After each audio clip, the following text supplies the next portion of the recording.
What's up, guys? So just talking to you a little bit today about this journey that I have to Bali coming up. So for those of you who don't know, moving back to Bali, signed a 1-year contract on an apartment and job out there. Super excited to get out there. Girlfriend's coming with me. She's in Singapore currently.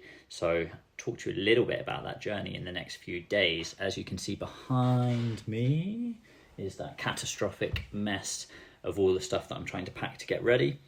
Today really is the start of the whole process. So it's currently the 8th of December, flying on the 11th. Therefore, within that 72-hour window, I need a COVID test. So I will talk to you a little bit about that. COVID test is here, doing that a little later on. And then the journey from here all the way to Bali. For me, the way it looks is currently the 8th. On the 10th, I am taking a bus to London, which is quite far away from where I live. After that, stay in London for the night at Heathrow, fly from there to Singapore. Singapore, girlfriend will join me. From Singapore, we'll fly to Jakarta.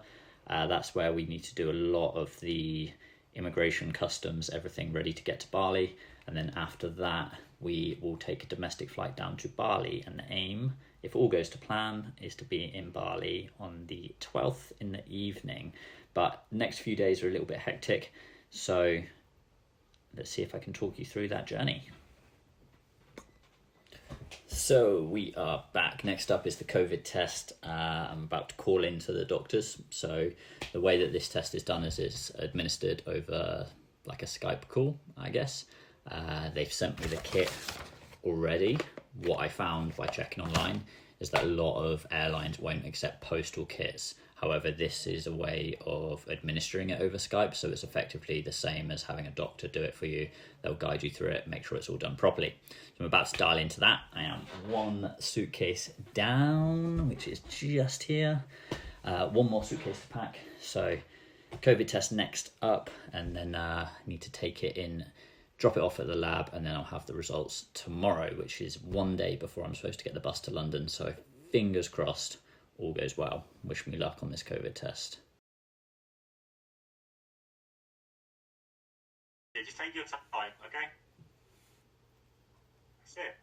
Really good. That's brilliant. Well done. That's perfect. And go on to the other side. So we can turn it around 5 times in your finger. Right, okay. Just 2 or 3 centimeters, one nostril, okay? Perfect. And then if you swizzle it around 5 times, that's it.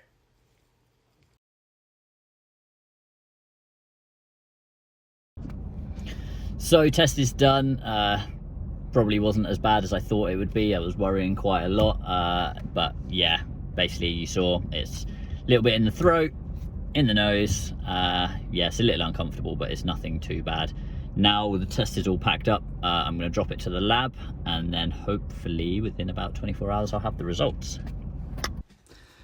So guys, we are now 1 day away from leaving. Dropped off my swab at the lab yesterday, had a good sleep overnight. I have 1 more day, which is today, to get everything ready.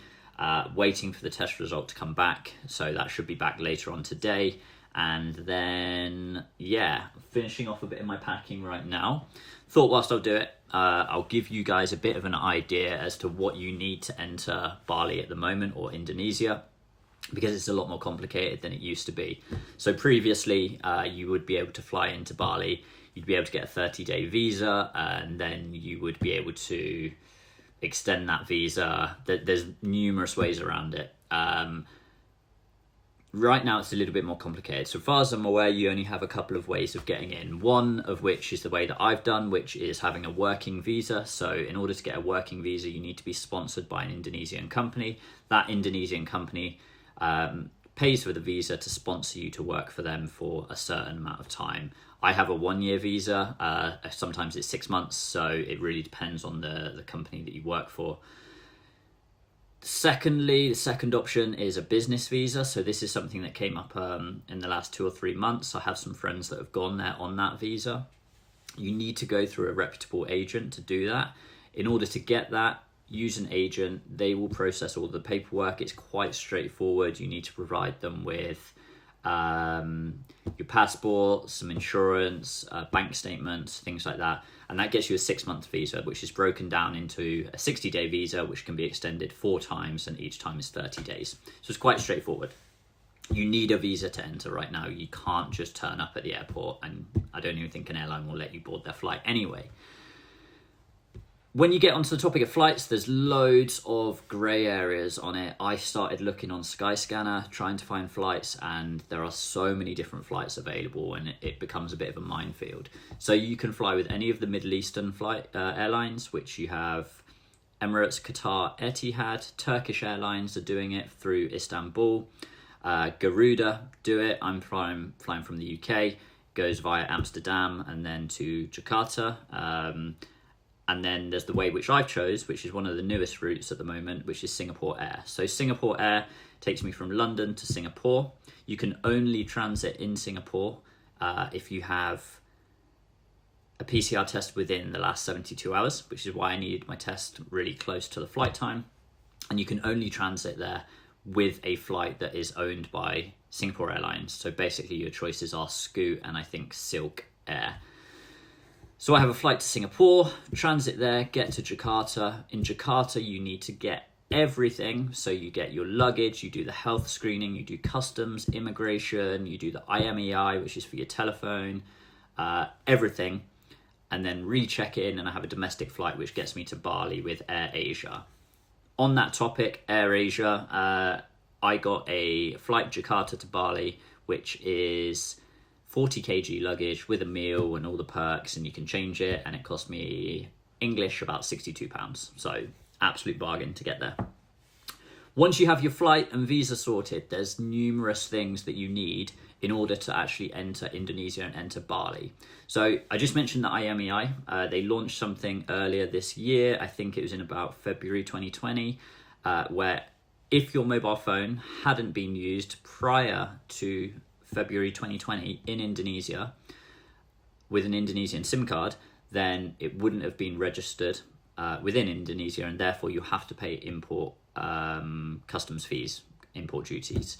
So yeah, basically you need to go onto the customs website for Indonesia, you register the phone, you put in the IMEI number, and from what I'm told, when you get to Jakarta, you simply go to the customs desk, show them the QR code that you will have had from the form, from the data that you put in, and then you'll pay a fee based on that. Fortunately for me, I was in Bali numerous times over the last couple of years, so I'm hoping that my phone will have been registered, but if not, you will need to pay that customs fee. On top of that, you need to download the eHack application, which is basically the health application declaration for Indonesia. So download the app, you register. What I found is that when I was putting my details in, the app didn't work. So once I'd registered on the app, I went online, filled out all of the details. It's really straightforward. You just put in all your basics, your flight, your accommodation. Do you have any symptoms? Submit. Once you submit it, you can go back onto the app and it will bring up your health screening with the QR code. So you can show that when you travel. I was also told that there's a online form that you have to fill out to enter Bali, which is like a Bali health card. However, after trying to do it numerous times in the last couple of days, actually the link to registration on the website is down. So I don't know if they've stopped doing that, or I'm not really sure. But if they ask me it, then I'll have to do it on the way there or something. But so far, I believe that is everything that you need.